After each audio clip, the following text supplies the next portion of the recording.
I'm Verity. I'm the care coordinator that works at Independent People Homecare, and this is my story. Hello, I'm Steve, and I'm her dad. So, I had a stroke when I was 2 years old, just 2 years old. It was in 1987. Um, as I was very young, obviously I can't remember much, but that's why my dad is here. So he can explain a little bit more, obviously, about the care that I had, and obviously to Lisa, that so we can get a better understanding of obviously what happened to me when I was little, and obviously how I've coped throughout the years as well. And why you work at IP Home And Care? also why I work at IP Home Care. Yes, of course. Over to Dad. Over Tell to us. Dad. Well, I've got to take you back to 1987. 1987, the year of the Great Storm. And we were up in Northamptonshire for a wedding for Verity's cousins. And we were at a place called Wellingborough. And the wedding was in Wellingborough. Cousin Paul and his wife Alison. And Verity was fine. But we were up there for the weekend, and we decided that on the bank holiday Monday, we would be going to Wicksteed's Park, very famous theme park. Verity had been getting a little bit ill all over the weekend, but she was always having sniffles and colds, and we thought nothing of it. We thought it was just a cold or a sniffle. By the time we got to Wicksteed's Park, she was really quite sniffly and not with it, so she just spent all the day in her buggy, and then later on that day we went home. Came home to Basildon, and Verity didn't get any better.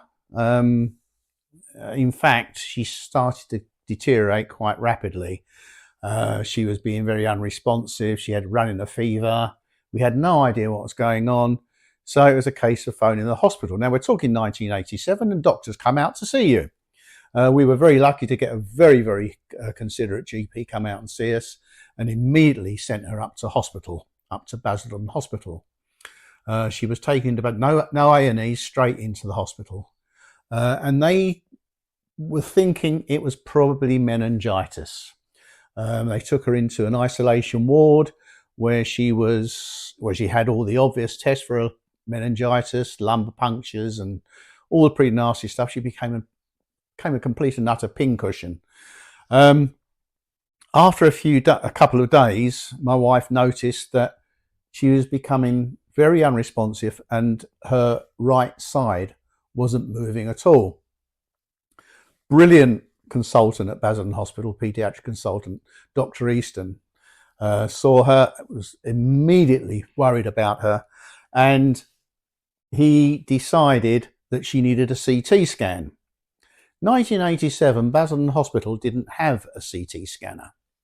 Now, we were very lucky with hindsight that Dr. Easton pulled in a favour from one of his chums at Great Ormond Street, and they sent Verity straight off to Great Ormond Street in an ambulance with my wife, and she was taken into Great Ormond Street straight away. The deal was, if they found nothing to worry about, she'd be coming back home to Basildon.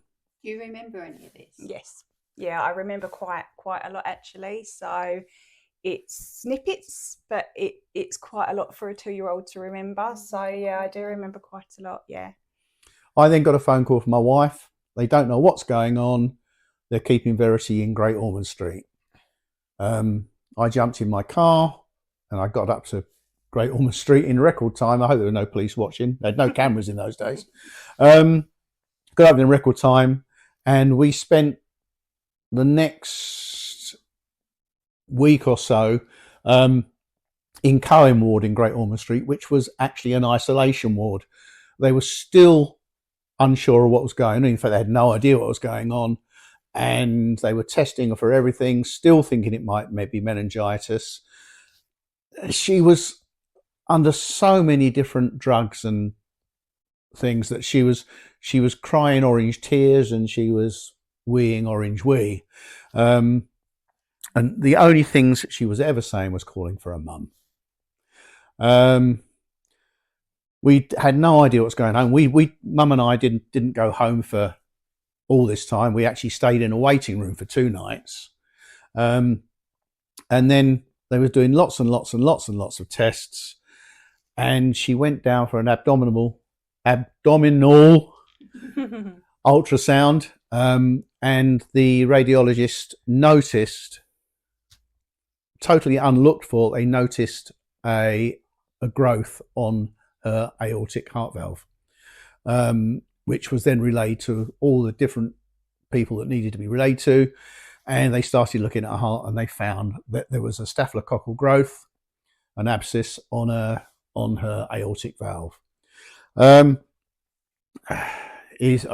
now into about a week and a half, possibly 2 weeks in the hospital, and they came to us and they said, we need to operate immediately. But this was at 4 o'clock in the afternoon, and the consultant said very honestly to us, he said, look, he said, the surgery teams, they've been working all day since 8 o'clock this morning. They're exhausted. We really, really believe that it would be safer to operate on Verity tomorrow morning. But we have to be honest, things could go pear-shaped during the night, and she may not survive the night.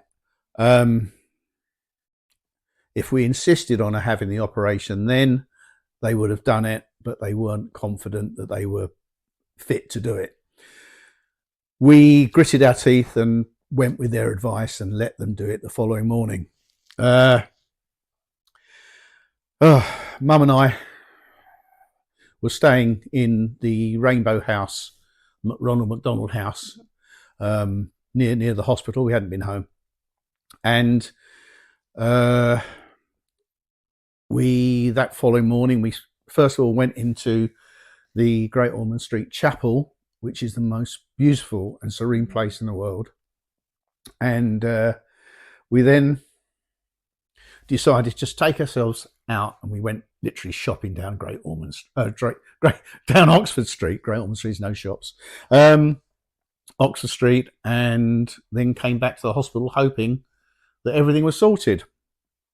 Fortunately, it was. I think she'd been in the theatre for about 6 to 8 hours. Can't exactly remember how long. And they were very pleased with the results. And they explained to us they have replaced her aortic valve with a pig's valve. That's why she snorts a lot.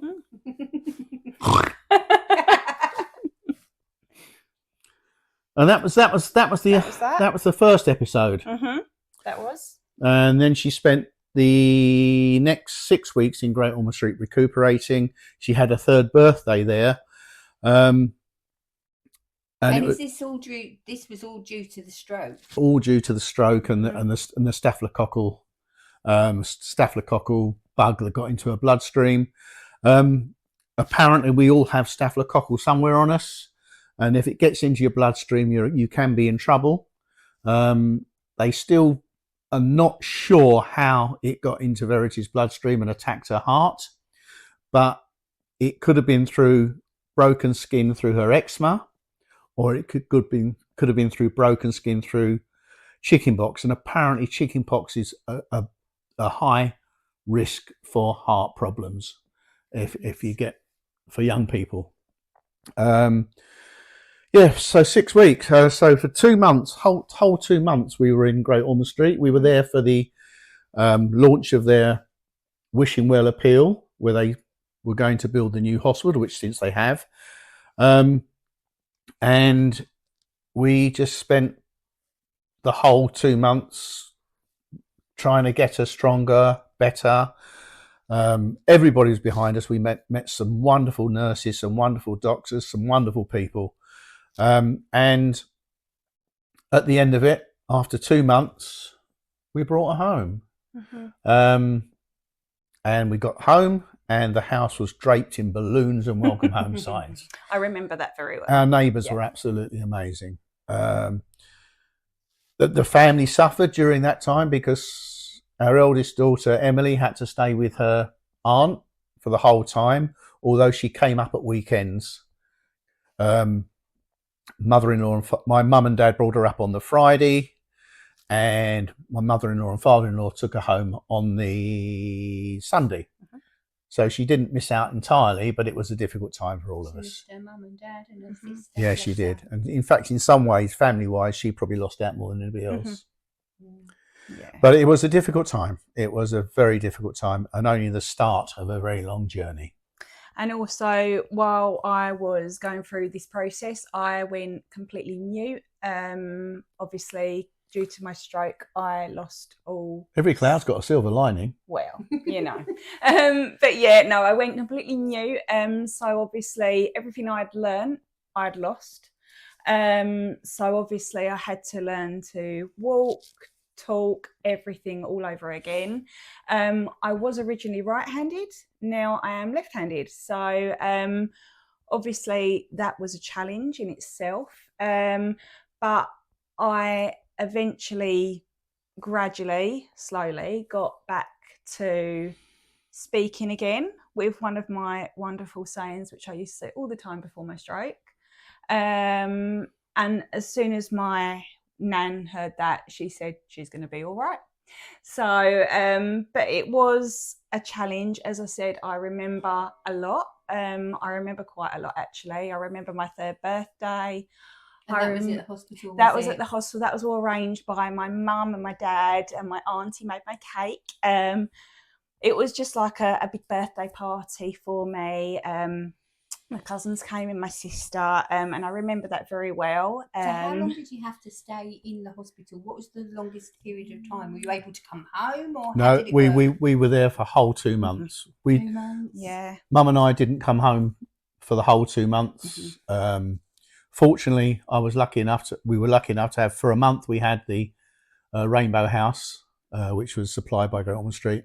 And I was lucky enough to work for a company in London. And at the time we had a company flat, which I could use for the next month. So that all worked out really well. With the benefit of hindsight, we had a lot of luck with us.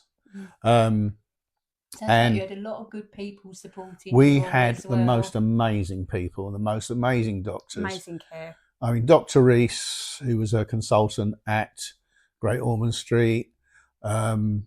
Dillaval, the surgeon, Dr. Easton at Basildon Hospital.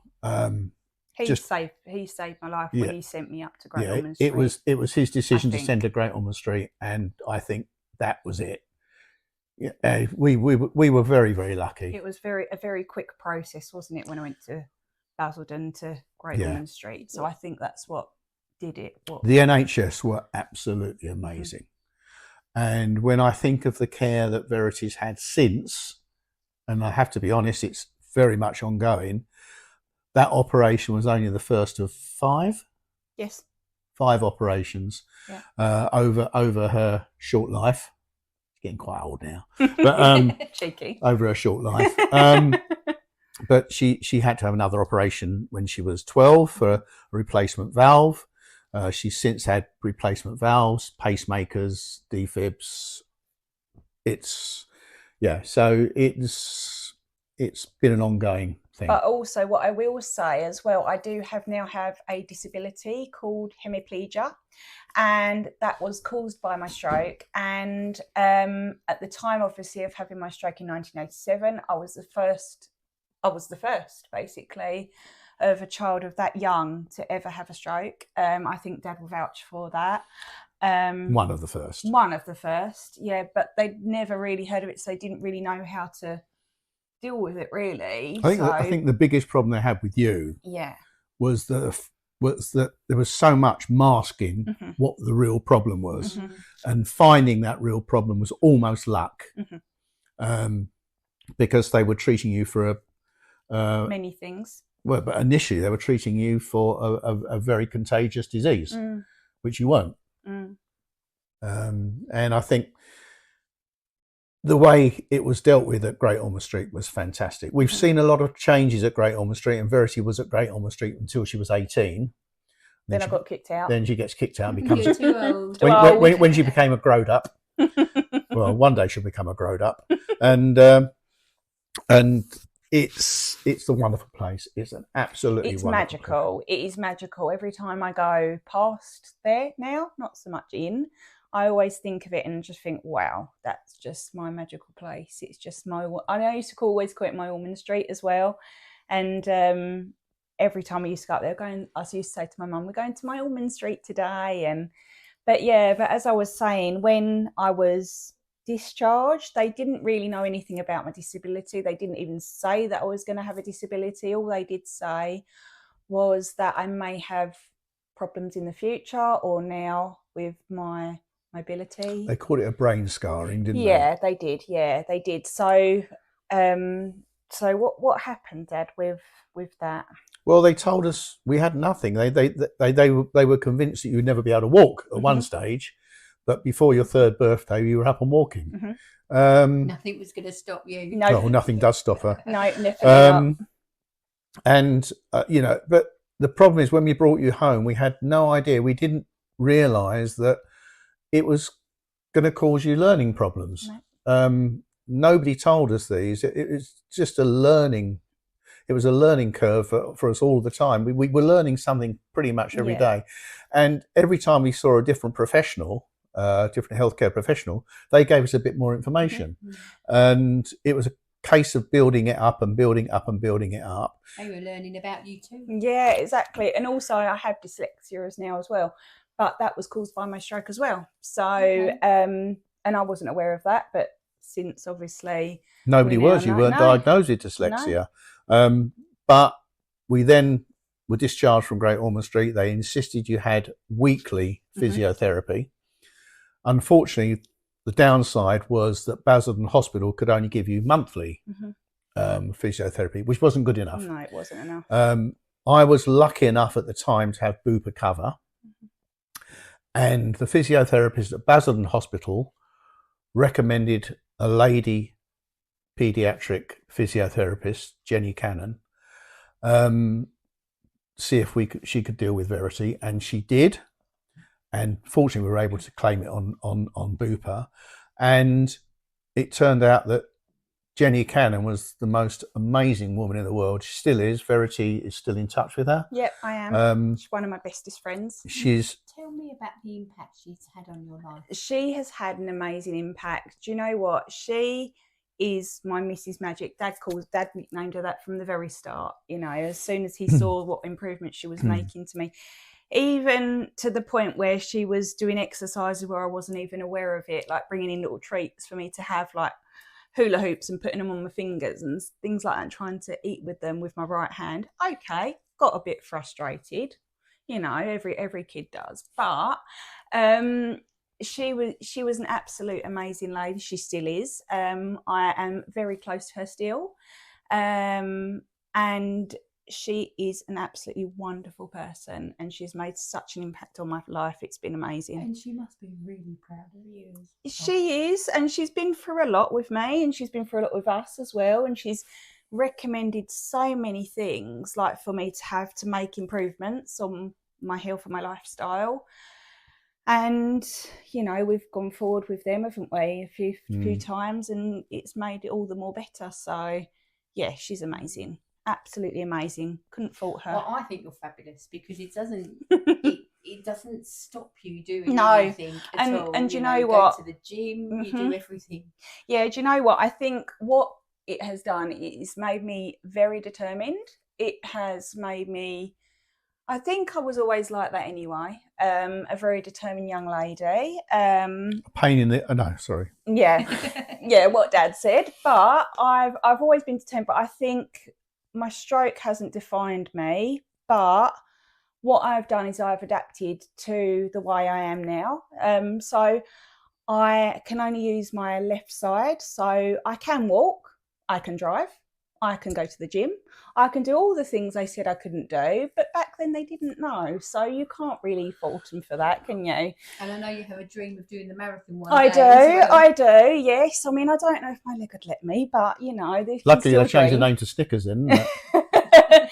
But yeah, but you can still dream, you can still have all these thoughts. But I'm married, I've got a wonderful husband who's an absolute such a support to me. He's been through hell and back with me as well. And good handbag carrier as well, isn't yes, very good. But yeah, so I've got a wonderful support system around me, but I have just adapted myself to doing everything with one hand. I can do it's the simplest of things, but it's taken me a long time to learn how to do them, and also with my confidence as well. My confidence was really did suffer when I was younger, especially a teenager. Teenage years were the worst for me. How was school? School was fine.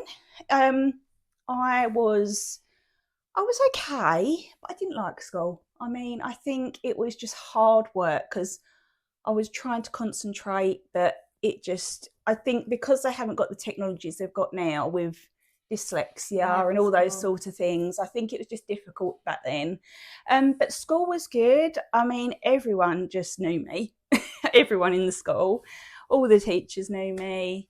One of the problems was your dyslexia was not diagnosed. Yeah, exactly. It was only probably late in primary school that even dyslexia was even mentioned to any of us. Yeah. And at the time, teaching was different because they were going through this show and tell thing rather than using phonics. My eldest daughter learned under phonics, had no problems at all. But when they got to teaching Verity, it was show and tell.